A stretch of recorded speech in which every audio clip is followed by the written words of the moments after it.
একটি চোরকে ডিটেকটিভ মেহুল পিছা করছে। চোরটি একটি রাজমহলের মধ্যে ঢুকে পড়ে। মেহুল সামনে গিয়ে দেখে একটি বোমা, লাঠি ও রশি পড়ে আছে। মেহুল সেগুলো হাতে নিয়ে সামনে এসে দেখে তিনটি দরজা। প্রথম দরজায় দাউ দাউ করে আগুন জ্বলছে, দ্বিতীয় দরজায় রড দিয়ে তৈরি প্রিজন গেট লাগানো আছে, আর তৃতীয় গেটে বরফের ধারালো স্তূপ রয়েছে। এখন প্রশ্ন আপনার কাছে, ডিটেকটিভ মেহুল কোন দরজাটি পার করে চোরকে ধরতে যাবে? অপশন দেওয়া হলো 1, 2, 3। সময় হচ্ছে 5 সেকেন্ড। তাড়াতাড়ি ভেবে বলুন।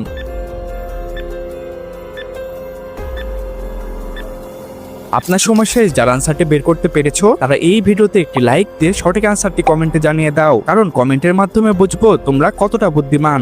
আর যারা পারোনি সাবস্ক্রাইব করে রাখো, কারণ নেক্সট ভিডিওতে আমি এমন একটি ধাঁধা নিয়ে আসবো যা দেখলে আপনি অবাক হয়ে যাবেন। তাই সাবস্ক্রাইব করতে ভুলবেন না। এখানে সঠিক আনসারটি হলো 3, কারণ মেহুলের হাতে থাকা বোমা ব্লাস্ট করার ফলে দরজার সব ভয়ঙ্কর বরফের স্তূপ ভেঙে যাবে, যার ফলে মেহুল খুব সহজেই দরজাটি দিয়ে বাড়াতে